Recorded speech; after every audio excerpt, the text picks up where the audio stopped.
هي فعلا العربيات البنزين طلعت اوفر من العربيات الكهرباء، واحنا كل ده كان مضحوك علينا. ما تيجوا نشوف سوا العربيه البنزين اوفر ولا العربيه الكهرباء، وبالارقام برضه عشان العربيات الكهرباء اتظلمت اول فتره اللي فاتت. نبدا باول حاجه وهي الصيانات. عايز تقنعني اللي بتقول العربيه البنزين بتوفر اكتر من الكهرباء، اللي انت بتبقى كل 10000 كيلو تعمل صيانه للعربيه البنزين، تغيير زيت، تغيير فلاتر، تغيير دنيا، سيور، حوارات كتير قوي بتدخل فيها في العربيه البنزين، وصياناته بتوصل ل 50000 وارقام كبيره قوي. في المقابل انت في العربيه الكهرباء ما بتغيرش الكلام ده كله، انت بتغير زيت فتيس كمان 60000، كمان 120000 لو انت مش محتاج تغيره، بيتغير له 1 لتر بس، ما بيكلفكش اكتر من 1200 جنيه. يعني انت فين الفرق؟ وتعالى لي بقى في النقطه اللي الناس كلها بتتكلم فيها بالنسبه لكاوتش العربيه. طبيعي كاوتش العربيه الكهرباء يبقى فيه تكنولوجيا اكتر من العربيه البنزين، بيبقى فيه عزل، بيبقى اخف عشان العربيه ما تستهلكش اكتر غير العربيه البنزين. طبعا في العربيه البنزين بتتغير كل 30000، وفي الكهرباء برضه بتتغير كل 30000 وممكن 50000 كمان على حسب استهلاكك وعلى حسب طريقه سواقتك. بس في العربيه البنزين انت لما تيجي تغيرها كل 50000 انت ما بتغيرش كاوتش بس، انت بتغير الكاوتش وبتعمل صيانه ال 50000، فانت عامل حسابك في مبلغ كبير قوي. فانت خد من هنا وحط هنا عشان تاخد تكنولوجيا اكتر. طب ونيجي بقى للنقطه الامتع في العربيه الكهرباء. العربيه الكهرباء ما بتحتاجش تغير تيل الفرامل نهائي، انت بتغير تيل الفرامل بعد 120 150000 كيلو،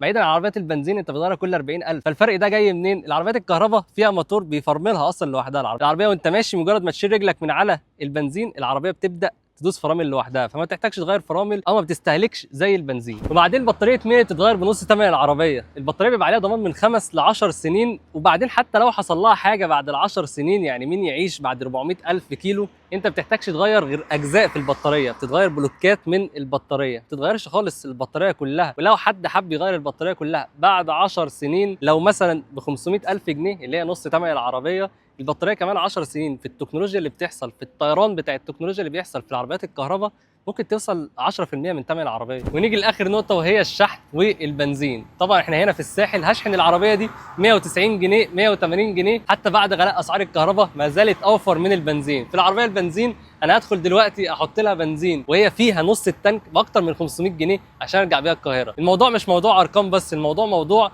الفعل بتاعك، انت بتعمل ايه، او انت لما يكون معاك عربيه كهرباء هتعرف بالظبط التوفير فين. وعايز اقول لك حاجه مهمه جدا في نهايه الفيديو، ما تسمعش كلام اي حد غير لما تجرب بنفسك.